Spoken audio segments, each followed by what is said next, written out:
Hello, everyone. Welcome once again to another Tuesdays for the Poetry. This is our next to last live reading of poems by myself, Gary Dale Burns, who has been writing for a quarter of a century now. Now that it's August in 2023. Um, So this evening, I'm going to start with a book recommendation, and I'm very happy to share my this book recommendation because I've been looking for a copy of this book for a while, and I have to thank Book Moon in oh my gosh, it's in Western Massachusetts. I'm trying to remember the name of the town. I want to say that it's in East Hampton, but this is the geography of the imagination. 40 essays by Guy Davenport. Just an amazing reader, Guy Davenport, and there's just it's just a must-have collection. I got his second collection, a group of 20 essays, just last year. Every force evolves a form, and but this was the previous collection, and yeah, it's just amazing. He combines literary criticism with readings in art, architecture, uh, geography, philosophy. He was such a broad reader, and it shows in his essays that he's able to make these kinds of connections that um, you just don't see done all that successfully today. So very happy to share with you Guy Davenport, the geography of the imagination. So I hope everyone has got a beverage for the evening, and I've got my juice here, and I have not many poems. Only 9 poems were written in 2022, but these poems are longer. The poems are longer, and let's see. Yeah, I don't really have much to say about them, but I have been putting more time and effort into these longer form works, and well, it shows that I'm trying to grapple with some things in the form of the poems, and maybe within myself as well. So the longer I write, I feel like the more I'm trying to be cognizant of the sort of strata, all the layers that exists below me in my past, as well as what is happening presently in my body, and perhaps what is looming on the horizon in the near future. Uh, so the first poem for the evening is just called epistolary. An epistolary is a story that's told usually in letters. Um, there are many famous American epistolary novels. Um, one that some of you probably read in school was The Perks of Being a Wallflower. That's an epistolary novel in which there are letters written from one person to another, and we don't hear the other response. We're just reading the correspondence. If you've ever read Kafka's like Letters to Felice, or anyone's kind of letters, it ends up having that same kind of feel to it, where you're getting one side of the conversation. So this is an epistolary, really to the future, to people in the future, and trying to grapple with writing in the present, knowing that there are so many things that have yet to unfold, um, and are the result of past decisions. To me, I feel like the 20th century is sort of, we're still living in. I'm sort of co-opting this from Mark Fisher, but we're still living in the 20th century. We're still living through the results of the atrocities and the or all the like machinations that have just been uh, pushed and pulled throughout the last century. But I'll stop rambling now. But I would like to dedicate the reading this evening to an old friend of mine, Maya, whose birthday it is today. Happy birthday, Maya. Epistolary. To be from this time writing to you, when an age rolled over on an age, like a babe we wouldn't let ourselves part from. And so we are found guilty in the laying on of hands, not in blessing you, but in parting from you your future with the present. To be from this time, with this skin of Northmen, rapists, usurpers, and the grand tradition of heart-sick hoarding, cannibalizing the South, Katsi, written with palm color, redinette hairline with some aberrant gene that guiltily and proudly I've imagined endears me to the few earthbound and to incarnadine stars beyond. Hogwash. The color of me from clay-rich mud running down swine legs, if pigs still are. Not without imitators of us, our surfeit success of whoring the violence of men upon the minds of children. As you know, as you are, beyond, as in hope that you are. And this script discovered with a thirsty mummy, or in an ash-covered bookstore as torn from a fuel heap by the whirlwind. I am of them, the crazed you may damn or envy or try to think not of. To be apart from this time and still living through it, when everything at fingertip is a stroke's difference from solemnity to abuse. Done with or done unto, spider or fly. Knowledge enough to teach the value of having knowledge and choosing ignorant freedom. Eschewing true racism, the preservation of humanity, dogmatically a posteriori, but pre you.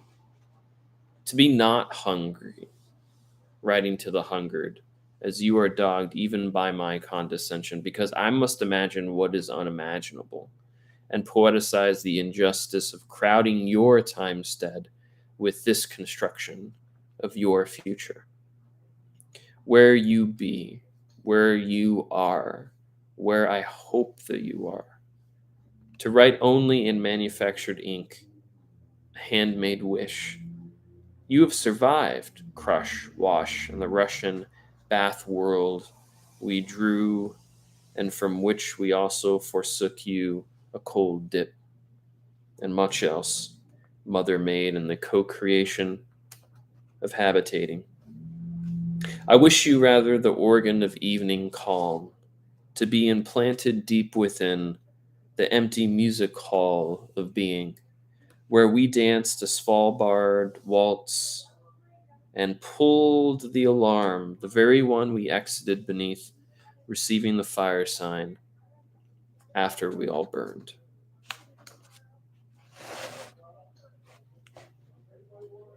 So, a lot of these poems are very polemical. So, I apologize in advance for that. Can't do anything about it.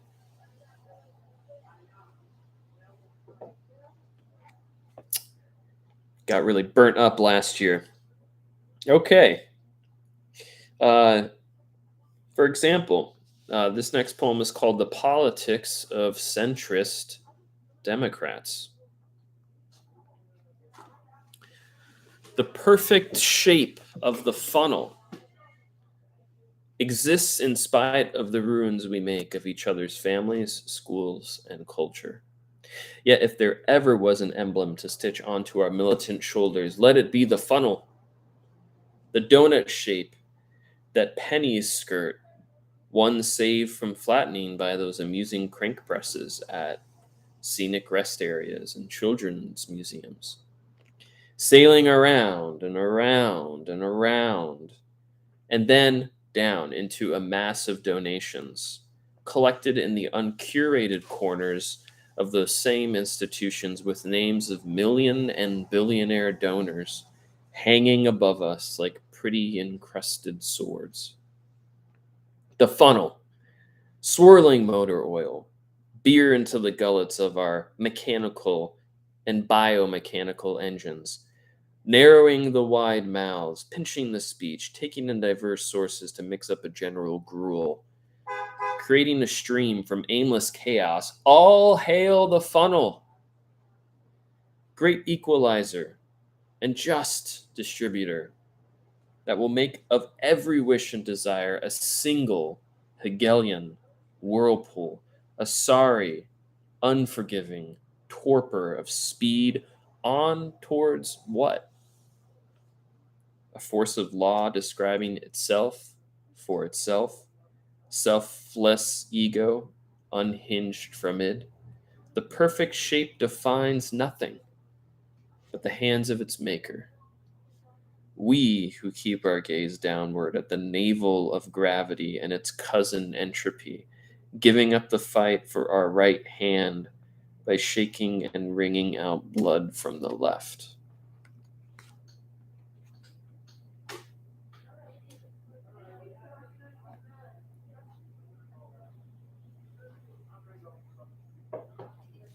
Okay, we'll just keep going here.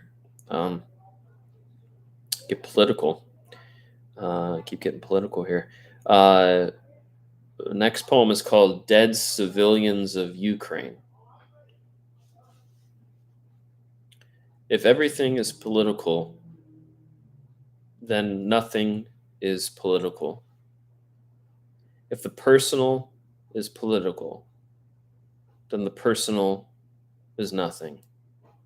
And nothing can exist without the everything around it.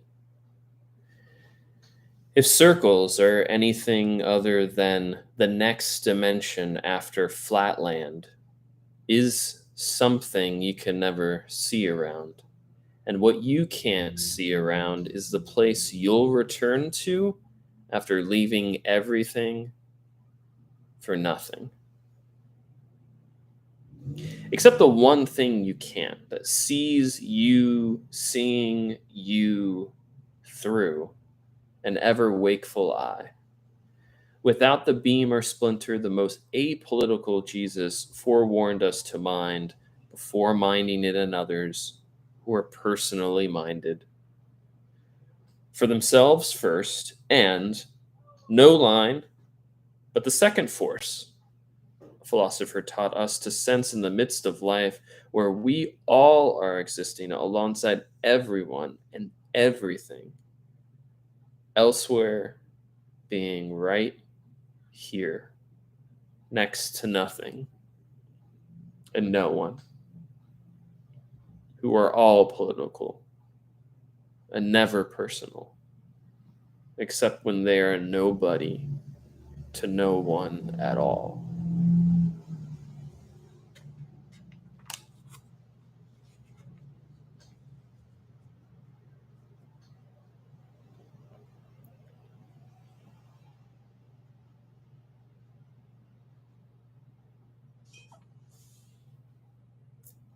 Okay.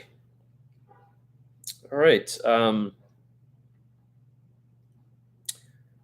If anyone watching this hasn't seen the 1968 seminal work of film, Night of the Living Dead by George A. Romero, in the original, black and white, you can easily find a high definition version of it on YouTube because this film entered the public domain on account of there not being a trademark that was inserted into the title card of the film. So while Romero and those who made the film didn't make much of their money back initially. The film has entered into, whether or not you've seen it, the public consciousness. We all know zombie films. But the interesting thing about Night of the Living Dead is that that word is never mentioned, and that no one really knows what's happening in that film. And they're just things. Things are ghouls, is what they're called. And although initially it seems very hokey, and I just have to say this, because if you haven't seen it, you might start watching it and be like, this just seems like a boring black and white. It escalates, and there is still a very stark effect that this movie has, and I've shown it to students, recommended it to students, and this is a poem about that. And it takes an objective that some of the characters have in the movie. So if you don't want spoilers, I would stop watching this. You can watch the rest another time. Check out Night of the Living Dead, and then come back to this poem, because it's got something to do with getting to Willard, the title of the poem. And it says an objective the characters have in the film, getting to Willard. It's not just like a wind passing through, said Tom. So how do we measure the difference between increments and a transformation? Willard is not far from here, but we are all nowhere. The bearings ganged from the stars are as useful to follow as glittering space junk. Low-lying, we wait for the next report, punctuated by infighting and traumatic stress events. You can see the change around the eyes. But don't look at it, says the invisible Ben, who finds the rifle of justice, the one I want to reload for him before the malicious hooks carry away to add it and Ben to the pyre whose difference they'll never see.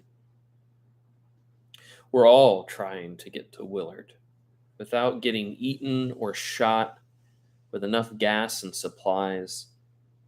The instant mysticism of unexplainable events slowly following us, promising further change.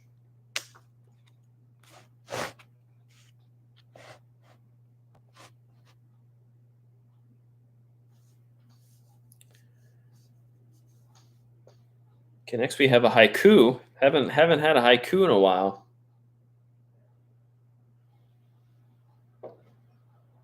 But that's okay.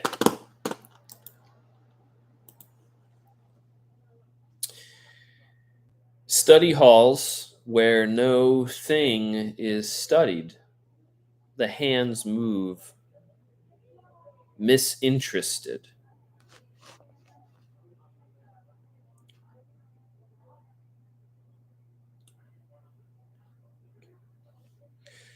All right, next we have a poem I wrote looking out my window here in Catskill, called The Apartment of Birds.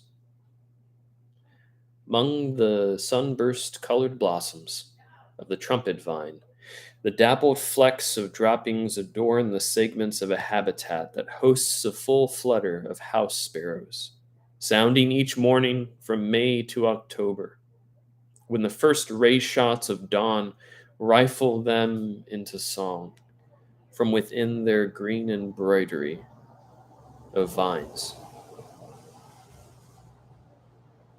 The sheer verticality, 3 stories high, where for the first time in 6 years, I now see hummingbirds dip the bells and jostle the painted leaves beside hornets, flies, spiders, and bees.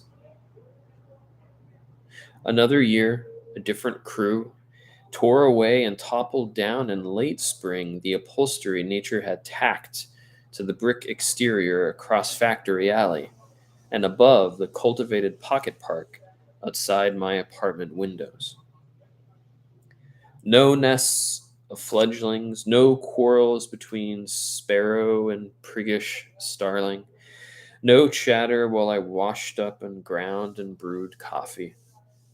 A Chernobyl like silence, instituted by the outgoing or incoming landlords or deemed a ubiquity by public works or buildings and grounds. Not this year. This year, swallowtail butterflies and perching of many, even an escaped blue parakeet, in the soft beard of green man's growth, as twilight quilts them in darkness, and their bills rest upon their chests, dream chirping within nature's dream.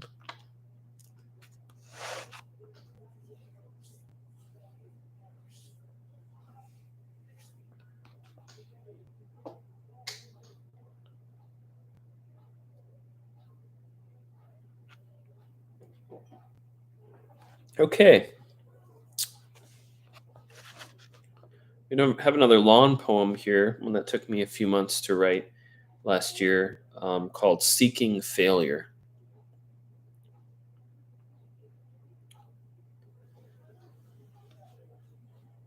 Maybe your life state, like mine, has been defined by the doors you didn't walk through and the thresholds you didn't know you even crossed. The mission you didn't serve on, the umbrella you didn't take, warm places never visited with words you could barely speak. Turning away into the hoar frost, you wanted the opposite of obvious and expected, another route, non avant garde. Out of the trade language and into the gauntlet of finding new speech no one's ever spoken. Forgetting the umbrella, maybe you stumbled into shelter with some other seekers for a night of serious drinking. Or took an infinite fast given by the path keepers. Maybe your life keeps a path beneath bushels you'll need to gnaw through like rats in straw. Or maybe, like mine, you secretly want to be confined, away from the terrors of freedom and grace you were so reluctant to accept. The pride of being on a board of infamy and found with terrible taste in arts and company, hating what's right and dreading the leftovers. In a fridge that conceals you, that's a mighty fear. Indeed, maybe you've only tried to not do. Wrong without a real metric or standard, other than against them and against that. Missing the turn or point that's a hinge. Looking for the doorstop there. A cross breeze carrying now a new smell other than skunk cologne and the street butts relit by shaking hands. What do you now sense so close to your brains, unaccountably sweet in your failure?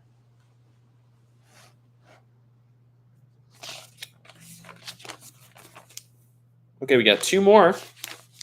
That's it for this evening. That's a short evening. Only 9 poems written in 2022, but as you could tell, much of them are longer poems, multi-page poems, and yeah, I'm pretty proud of this work. I think this is some of my best work, but that's me. Next, we have causeways. Causeways. Oh, I'm sorry. Before I begin that, I should give some credit. There's some phrases here in Seeking Failure that are not my own. Serious Drinking, A Night of Serious Drinking, that's in reference to a novel by Renee Damal, A Night of Serious Drinking. And then there's also this remembrance, like rats in straw, like rats in straw. That is actually something from John Calvin.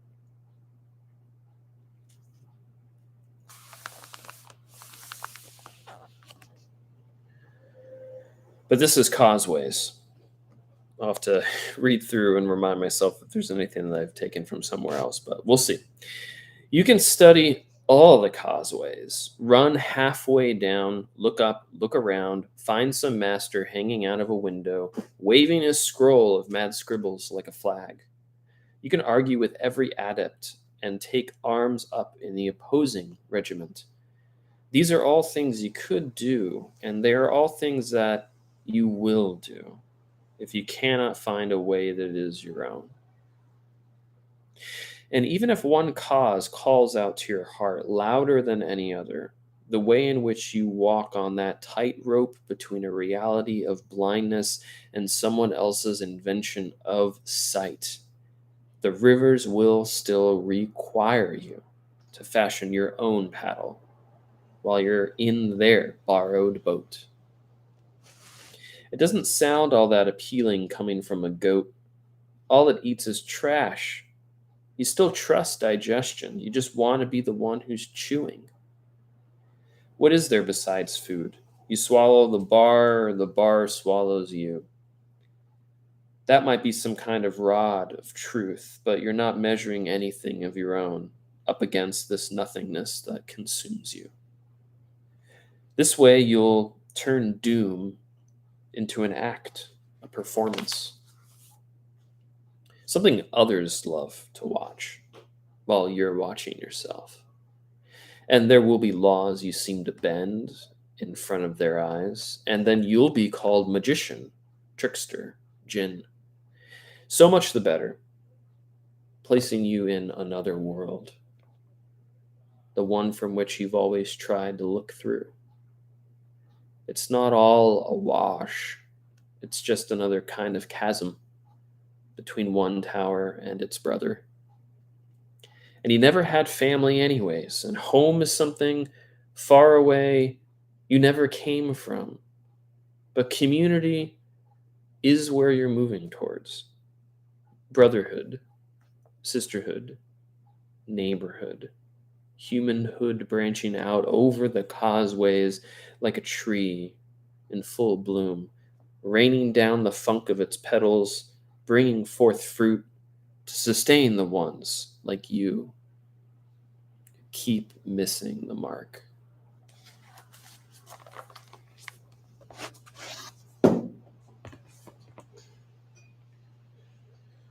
All right.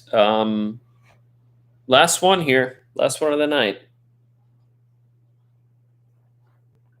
Done with my juice, my bev, and after this, we're done for the evening. This is a dream poem called Chemistry Quiz.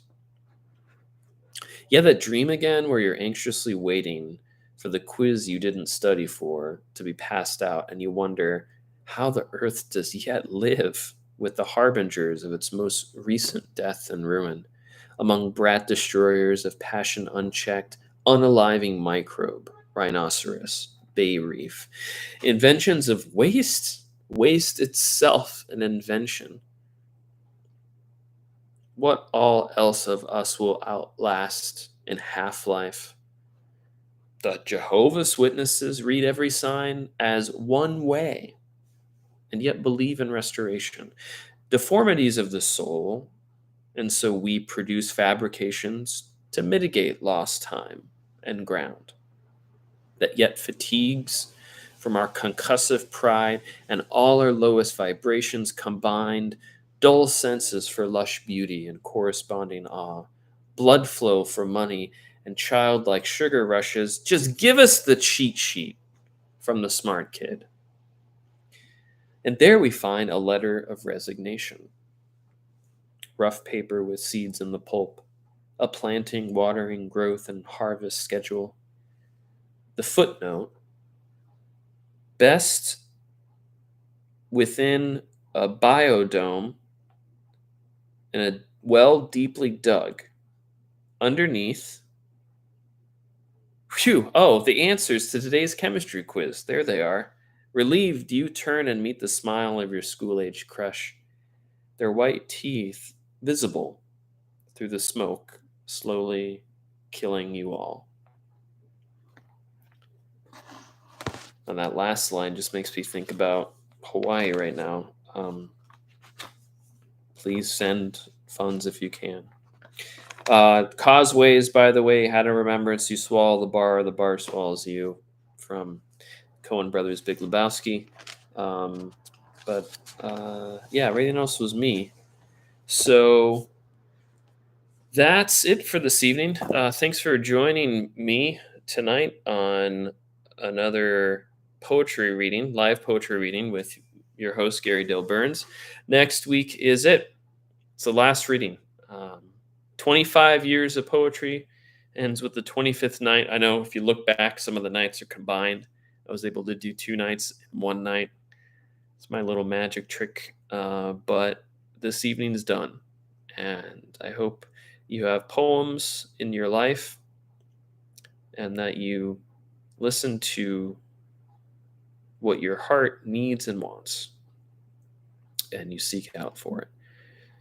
So until next time, next Tuesday, August 22nd, 8 p.m. Eastern Standard Time, I will see you for the final Tuesdays for the poetry. Take care and have a good rest of your evening.